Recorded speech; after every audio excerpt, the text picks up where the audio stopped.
गुजरात का हमीर जडेजा अपनी ससुराल अमरकोट सिंध आया हुआ था। उसका विवाह अमरकोट के राणा वीसलदे सोढ़ा की पुत्री से हुआ था। राणा वीसलदे का पुत्र महेंद्र व हमीर हम उम्र थे, इसलिए दोनों में खूब जमती थी। दोनों साथ खेलते, खाते पीते, शिकार करते और मौज करते थे। एक दिन दोनों शिकार करते समय एक हिरन का पीछा करते करते दूर लोद्रवा राज्य की काक नदी के पास आ पहुंचे। उनका शिकार हिरन अपनी जान बचाने के लिए काक नदी में कूद गया। दोनों ने सोचा कि बेचारे हिरन ने जल में जल शरण ली है, तो अब उसे क्या मारना। शिकार छोड़ दोनों ने जैसे ही इधर उधर नजर दौड़ाई, तो नदी के उस पार उन्हें एक सुंदर बगीचा व उसमें बनी एक दुमंजिली झरोखेदार मेली दिखाई दी। इस सुनसान इलाके में इतना सुहावना स्थान देख दोनों प्रसन्न हो गए। दोनों ने नदी पार कर बगीचे में प्रवेश किया। इस सुनसान जगह पर इतना सुंदर बाग देख दोनों आश्चर्यचकित थे कि अपने पड़ोस में ऐसा नखलिस्तान। अभी तक दोनों ने ऐसे नखलिस्तानों के बारे में सौदागरों से ही चर्चाएं सुनी थी। उनकी आवाजें सुन मेली में बैठी मूमल ने झरोखे से नीचे झांक कर देखा, तो उसे गर्दन पर लटके लंबे काले बाल, भौहों तक तनी हुई मूछें, चौड़ी छाती और मांसल भुजाओं वाले दो खूबसूरत नौजवान अपना पसीना सुखाते दिखे। मूमल ने तुरंत अपनी दासी को बुलाकर कहा, नीचे जा, नौकरों से कह इन सरदारों के घोड़े बांधने और इनके रहने खाने का इंतजाम कर। दोनों किसी अच्छे राजपूत घर के लगते हैं, शायद रास्ता भूल गए हैं, इनकी अच्छी खातिरदारी कर। मूमल के आदेश से नौकरों ने दोनों के आराम के लिए अच्छी व्यवस्था की और उन्हें भोजन कराया। तभी मूमल की एक सहेली ने आकर दोनों का परिचय पूछा। हमीर ने अपना व महेंद्र का परिचय दिया और पूछा कि तुम किसकी सहेली हो? ये सुंदर बाग व झरोखेदार मेली किसकी है और हम किसके मेहमान हैं? मूमल की सहेली कहने लगी, क्या आपने मूमल का नाम नहीं सुना? उसकी चर्चा नहीं सुनी? मूमल जो जग प्यारी मूमल के नाम से पूरे मार्ट जैसलमेर में प्रख्यात है, जिसके रूप से यह सारा प्रदेश महक रहा है, जिसके गुणों का बखान ये काक नदी कल कल कर गा रही है। ये झरोखेदार मेली और सुंदर बाग उसी मूमल का है, जो अपनी सहेलियों के साथ यहाँ अकेली ही रहती है। इतना कहकर उसकी सहेली चली गई। तभी भोजन का थाल उठाने आया नाई बताने लगा, सरदारों आप मूमल के बारे में क्या पूछते हो? उसके रूप और गुणों का तो कोई पार ही नहीं। वह शीशे में अपना रूप देखती है तो शीशा टूट जाता है, श्रृंगार कर बाग में आती है तो चांद शर्माकर बादलों में छिप जाता है। उसकी मेली की दीवारों पर कपूर और कस्तूरी का लेप किया हुआ है, रोज चोखलियों में कस्तूरी कूटी जाती है। दूध से वह रोज स्नान करती है और शरीर पर चंदन का लेप कराती है। मूमल तो इस दुनिया से अलग है, भगवान ने वैसी दूसरी नहीं बनाई। कहते कहते नाई बताने लगा, कुंवारी मूमल पुरुषों से दूर अपने ही राग रंग में डूबी रहती है। एक से एक खूबसूरत, बहादुर, गुणी, धनवान, जवान, राजा, राजकुमार मूमल से शादी करने आए, पर मूमल ने तो उनकी ओर देखा तक नहीं, उसे कोई भी पसंद नहीं आया। मूमल ने प्रण ले रखा है कि वह विवाह उसी से करेगी जो उसका दिल जीत लेगा, नहीं तो पूरी उम्र कुंवारी ही रहेगी। कुछ ही देर में मूमल की सहेली ने आकर कहा कि आप दोनों में से एक को मूमल ने बुलाया है। हमीर ने अपने साले महेंद्र को जाने के लिए कहा, पर महेंद्र ने हमीर से कहा, पहले आप। हमीर को मेली के पास छोड़ सहेली ने कहा, आप भीतर पधारें, मूमल आपका इंतजार कर रही है। हमीर जैसे ही आगे चौक में पहुंचा तो देखा आगे उसका रास्ता रोके एक शेर बैठा है, और दूसरी ओर देखा तो उसे एक अजगर रास्ते पर बैठा दिखाई दिया। हमीर ने सोचा मूमल कोई डायन है और नखलिस्तान रचकर पुरुषों को अपने जाल में फंसाकर मार देती होगी। वह तुरंत उल्टे पांव वापस हो चौक से निकल आया। हमीर व महेंद्र आपस में बात करते, इससे पहले मूमल की सहेली आ गई और महेंद्र से कहने लगी, आप आइए, मूमल आपका इंतजार कर रही है। महेंद्र ने अपना अंगरखा पहन हाथ में भाला ले सहेली के पीछे पीछे चलना शुरू किया।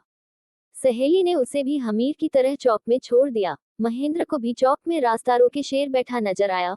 उसने तुरंत अपना भाला लिया और शेर पर पूरे वेग से प्रहार कर दिया। शेर जमीन पर लुढ़क गया और उसकी चमड़ी में भरा भूसा बाहर निकल आया।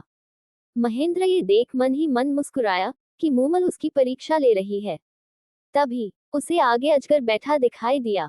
महेंद्र ने भूसे से भरे उस अजगर को भी अपनी तलवार के प्रहार से टुकड़े टुकड़े कर दिया। अगले चौक में महेंद्र को पानी भरा नजर आया। महेंद्र ने पानी की गहराई नापने हेतु जैसे पानी में भाला डाला तो ठक की आवाज आई। महेंद्र समझ गया कि जिसे वह पानी समझ रहा है वह कांच का फर्श है। कांच का फर्श पार कर सीढ़ियां चढ़कर महेंद्र मूमल की मेली में प्रविष्ट हुआ। आगे मूमल खड़ी थी, जिसे देखते ही महेंद्र ठिठक गया। मूमल ऐसे लग रही थी जैसे काले बादल में बिजली चमकी हो। एड़ी तक लंबे काले बाल, मानो काली नागिन सिर से जमीन पर लौट रही हो। चंपे की डाल जैसी कलायां, बड़ी बड़ी सुंदर आंखें, ऐसे लग रही थी जैसे मद भरे प्याले हो। तपे हुए कुंदन जैसा बदन का रंग, वक्ष जैसे किसी सांचे में ढाले गए हों, पेट जैसे पीपल का पत्ता, अंग अंग जैसे उफन रहा हो। मूमल का ये रूप देखकर महेंद्र के मुंह से अनायास ही निकल पड़ा, न किसी मंदिर में ऐसी मूर्ति होगी और न किसी राजा के रणवास में ऐसा रूप होगा। महेंद्र तो मूमल को ठगा सा देखता ही रहा। उसकी नजरें मूमल के चेहरे को एकटक देखते जा रही थी। दूसरी ओर मूमल मन में कह रही थी, क्या तेज है इस नौजवान के चेहरे पर, और नयन तो ऐसा लगता है जैसे खंजर हो। दोनों की नजरें आपस में ऐसे लड़ी कि हटने का नाम ही नहीं ले रही थी। आखिर मूमल ने नजरें नीचे कर महेंद्र का स्वागत किया। दोनों ने खूब बातें की, बातों ही बातों में दोनों एक दूसरे को कब दिल दे बैठे पता ही न चला। और न ही पता चला कि कब रात खत्म हो गई और कब सुबह का सूरज निकल आया। उधर हमीर को महेंद्र के साथ कोई अनहोनी ना हो जाए सोचकर नींद ही नहीं आई। सुबह होते ही उसने नाई के साथ संदेश भेज महेंद्र को बुलवाया और चलने को कहा। महेंद्र का मूमल को छोड़कर वापस जाने का मन नहीं हो रहा था। आखिर में जाते समय महेंद्र ने मूमल से वादा किया, मैं फिर आऊंगा मूमल, बार बार आकर तुमसे मिलूंगा। और दोनों वहां से चल दिए। हमीर गुजरात अपने वतन रवाना हुआ और महेंद्र अपने राज्य अमरकोट। मूमल से वापस आकर मिलने का वादा कर महेंद्र अमरकोट के लिए रवाना तो हो गया, पर पूरे रास्ते उसे मूमल के अलावा कुछ और दिखाई ही नहीं दे रहा था। वह तो सिर्फ यही गुनगुनाता चला जा रहा था, महारी माड़ेची ए मूमल, हाले नी इमराने देश, मेरी मांड देश की मूमल, आओ मेरे साथ अमरकोट चलो। महेंद्र अमरकोट पहुंचा। वहां उसका दिन तो किसी तरह कट जाता, पर शाम होते ही उसे मूमल ही मूमल नजर आने लगती। वह जितना अपने मन को समझाने की कोशिश करता, उतनी ही मूमल की यादें और बढ़ जाती। वह तो यही सोचता कि कैसे लोद्रवे पहुंचकर मूमल से मिला जाए। आखिर उसे सुझा कि अपने ऊंटों के टोले में ऐसा ऊंट खोजा जाए जो रातों रात लोद्रवा जाकर सुबह होते ही वापस अमरकोट आ सके। उसने अपने रायका रामू ऊंट चराने वाले को बुलाकर पूछा, तो रामू रायका ने बताया कि उसके टोले में एक चीतल नाम का ऊंट है जो बहुत तेज दौड़ता है और वह उसे आसानी से रात को लोद्रवा ले जाकर वापस सुबह होने से पहले ला सकता है। फिर क्या था, रामू रायका रोज शाम को चीतल ऊंट को सजाकर महेंद्र के पास ले आता और महेंद्र चीतल पर सवार हो लोद्रवा मूमल के पास जा पहुंचता। रात्रि के तीसरे पहर महेंद्र फिर चीतल ऊंट पर चढ़ता और सुबह होने से पहले अमरकोट आ पहुंचता। महेंद्र विवाहित था, उसकी 7 पत्नियां थी। मूमल के पास से वापस आने पर वह सबसे छोटी पत्नी के पास आकर सो जाता। इस तरह कोई 7-8 महीनों तक उसकी यही दिनचर्या चलती रही। इन महीनों में वह बाकी पत्नियों से तो मिला तक नहीं, इसलिए वे सभी सबसे छोटी बहू से ईर्ष्या करने लगी और एक दिन जाकर इस बात पर उन्होंने अपनी सास से जाकर शिकायत की। सास ने छोटी बहू को समझाया कि बाकी पत्नियों को भी महेंद्र ब्याह कर लाया है, उनका भी उस पर हक बनता है, इसलिए महेंद्र को उनके पास जाने से मत रोका कर।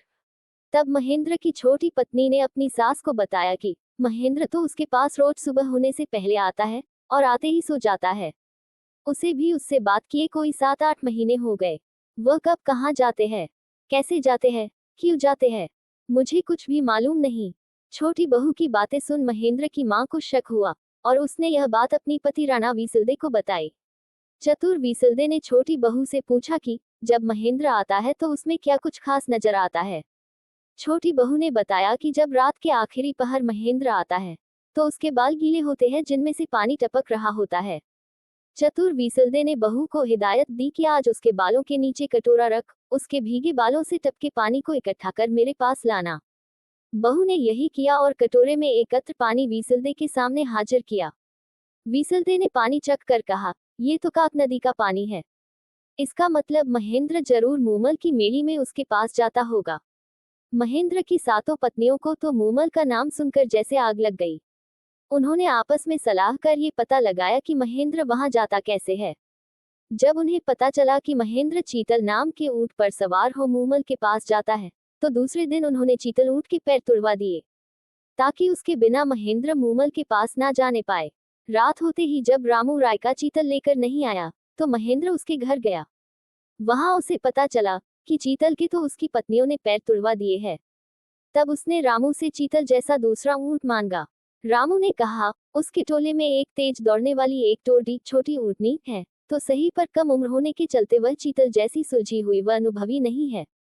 आप उसे ले जाए, पर ध्यान रहे उसके आगे चाबुक ऊंचा ना करे। चाबुक ऊंचा करते ही वह भड़क जाती है और जिधर उसका मुंह होता उधर ही दौड़ना शुरू कर देती है। तब उसे रोकना बहुत मुश्किल है।